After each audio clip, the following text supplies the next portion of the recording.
Well, the tables may have turned on New York Attorney General Letitia James. For years, she pushed this Get Trump campaign, brought a massive civil fraud case against the then presidential candidate. But now AG James is being accused of one of the very same things that she's gone after the president for.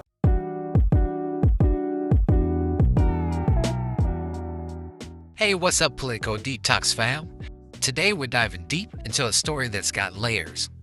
If you've heard about Letitia James going after Trump for fraud, right? But now, it's looking like she might be caught up in her own mess. Mortgage fraud, civil penalties, and a whole lot of smoke that's starting to look like fire. Let's break this down real simple, with no legal mumbo-jumbo, with just facts and clarity. Let's get into it. So here's the setup. Letitia James took Trump to court.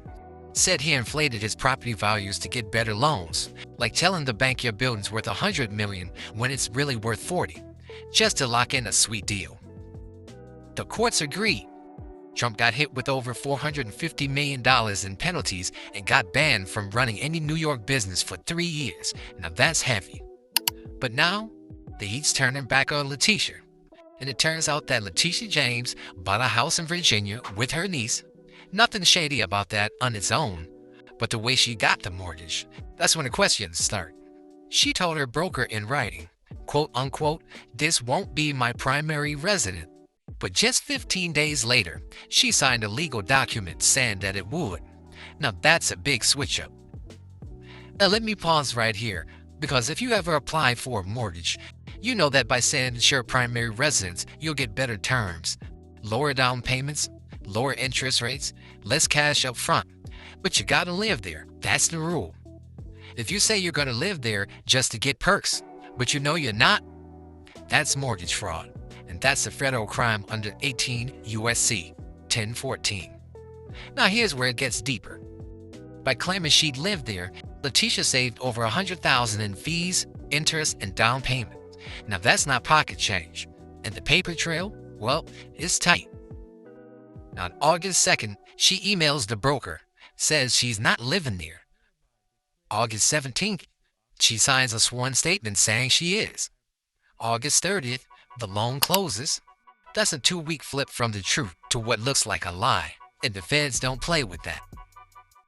Now, if you saw my video on civil enhancements, the one that hit over 7,000 views, you already know how this works.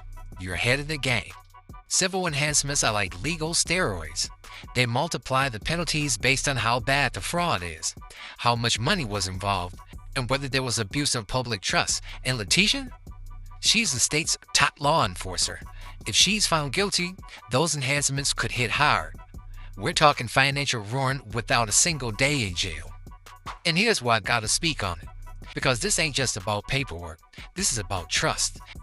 Letitia James built her whole brand on accountability.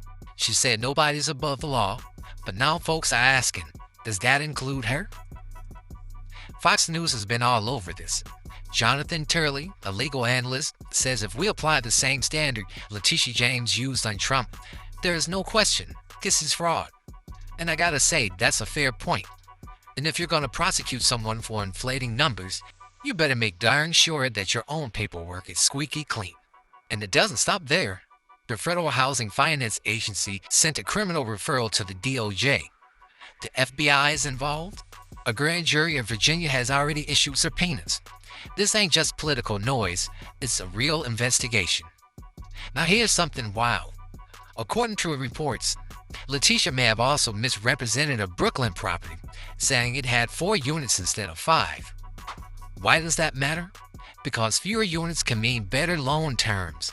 And if that's false, that's another misrepresentation on a mortgage app. That's 2 strikes. And get this, some documents allegedly listed her father as being her husband. Well, I don't know what that's about, but if true, that's a whole other level of paperwork gymnastics. And again, if you or I did that, we'd be in court already. Now, I'm not going to come out and say she's guilty, okay? Just for all fairness. Now, that's for the courts to decide.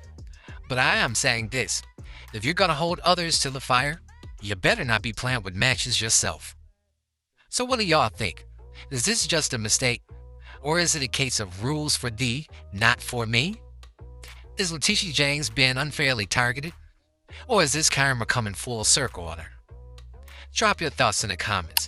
Let's talk about it. And if you haven't already, hit that subscribe button and turn on notifications.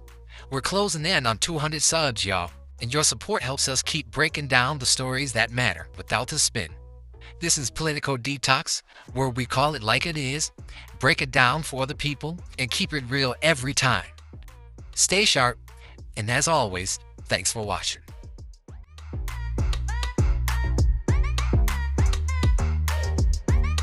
Let me ask you about some of the specifics in the letter. They're saying that your house in Brooklyn is a legal 5-family and the mortgage on it is for a 4-family house. Is that true? So let me just say that, Errol, you know, as any good attorney, I will not litigate this case in a camera.